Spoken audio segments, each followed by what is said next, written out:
conquista de Nueva España, liderada por el explorador español Hernán Cortés, fue un proceso complejo que culminó con la caída del Imperio Azteca y marcó el inicio de la colonización en México.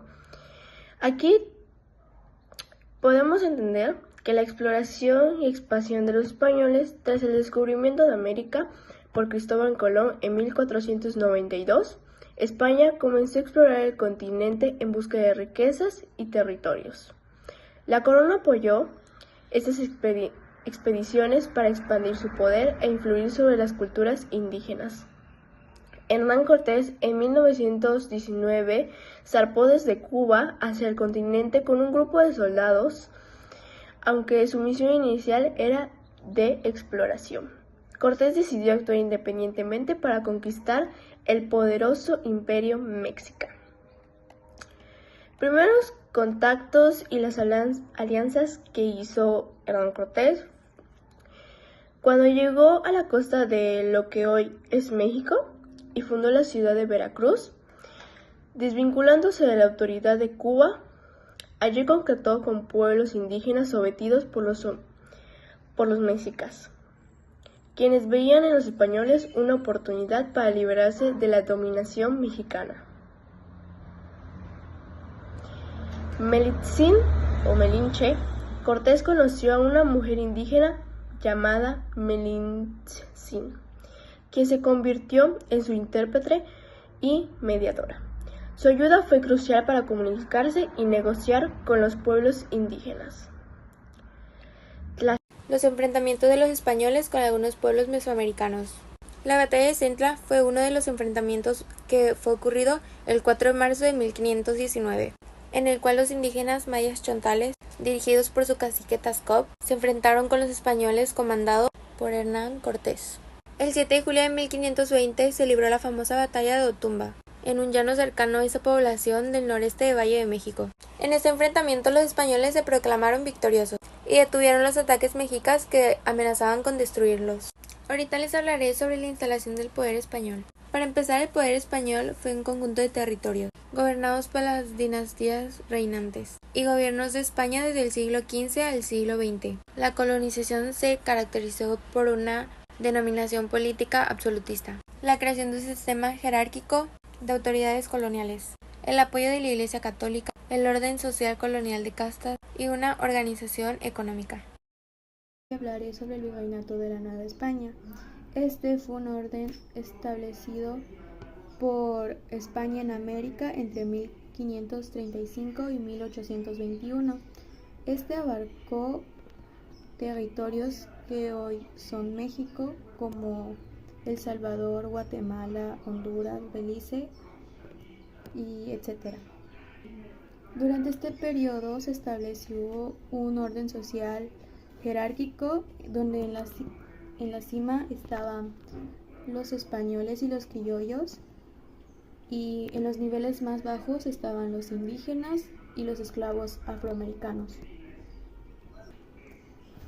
La economía en este periodo se basó en la explotación de los recursos naturales, en la agricultura y el comercio. El virreinato fue establecido por el rey de España y él decía quién iba a ser los virreyes. Y ellos establecieron la audiencia y la Inquisición. Y esto lo hacían para mantener el control. Aquí la Iglesia jugó un papel muy importante en la educación de los indígenas. El virreinato dejó una orden cultural, arquitectónico y lingüístico, que esto aún persiste en las regiones, pero también perpetuó la desigualdad y el racismo, que han tenido consecuencias duraderas entre México y en todo el mundo. El nuevo orden colonial. El nuevo orden colonial fue la organización de la sociedad construida por los varones conquistadores en las sociedades conquistadas.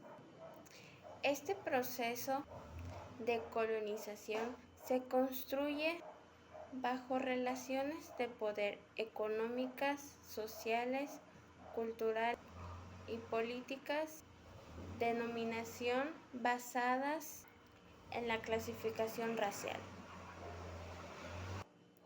Este nuevo orden colonial consistió en repartir a los particulares una porción significativa de las fuentes básicas de la riqueza potencial de la recién edificada colonia, es decir, tierras cultivables, minas y tributos de indios.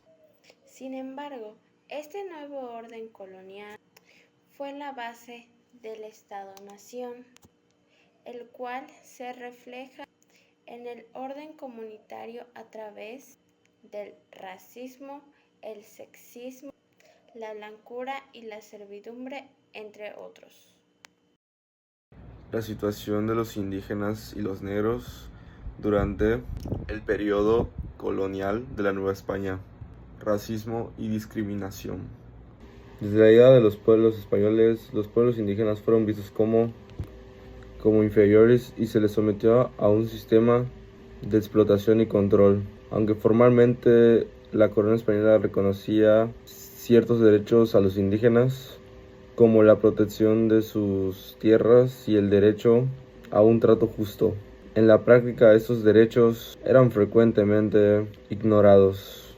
Los indígenas eran obligados a trabajar en minas, haciendas y en el sistema de encomiendas, donde debían pagar tributos y trabajar para los encomendados españoles. La discriminación también se refleja en la imposición de la religión católica y en la marginación de sus costumbres, creencias y situación de los negros. Los afroafricanos esclavizados llegaron a la Nueva España para suplir la mano de obra tras la disminución de la población indígena debido a las epidemias y el maltrato.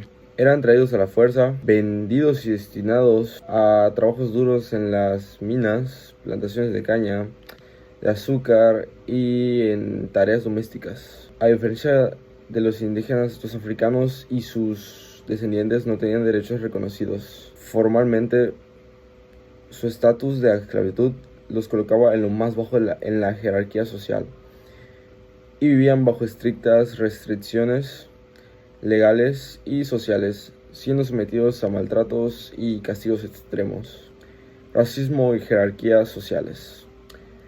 La sociedad de la Nueva España se organizó bajo un sistema de castas que asignaba roles y estatus a cada grupo racial y étnico. Los españoles peninsulares nacidos en España estaban en la cúspide, seguidos por los criollos, hijos de españoles nacidos en América, mestizos, indígenas y afrodescendientes. Este sistema no solo dictaba el lugar de cada grupo en la sociedad, sino que también limitaba el acceso a oportunidades económicas, educativas y políticas.